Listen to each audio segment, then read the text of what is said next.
Chapter 5.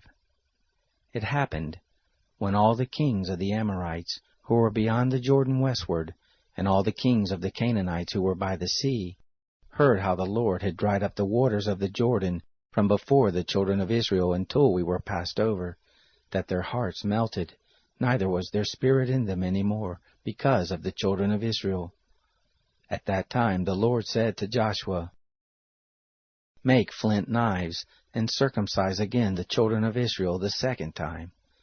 Joshua made himself flint knives, and circumcised the children of Israel at the hill of the foreskins.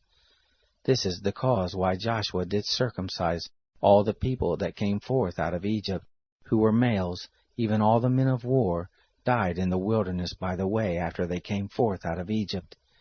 For all the people who came out were circumcised. But all the people who were born in the wilderness by the way as they came forth out of Egypt, they had not been circumcised. For the children of Israel walked 40 years in the wilderness, until all the nation, even the men of war who came forth out of Egypt, were consumed, because they didn't listen to the voice of the Lord, to whom the Lord swore that he wouldn't let them see the land which the Lord swore to their fathers that he would give us, a land flowing with milk and honey.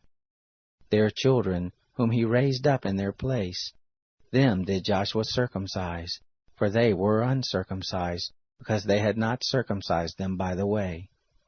It happened when they had done circumcising all the nation, that they abode in their places in the camp until they were whole.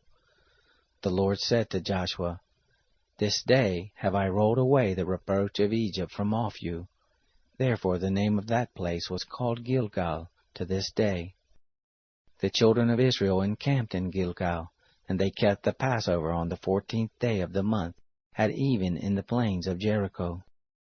They ate of the produce of the land on the next day after the Passover, unleavened cakes and parched grain in the same day. The manna ceased on the next day, after they had eaten of the produce of the land. Neither had the children of Israel manna any more, but they ate of the fruit of the land of Canaan that year.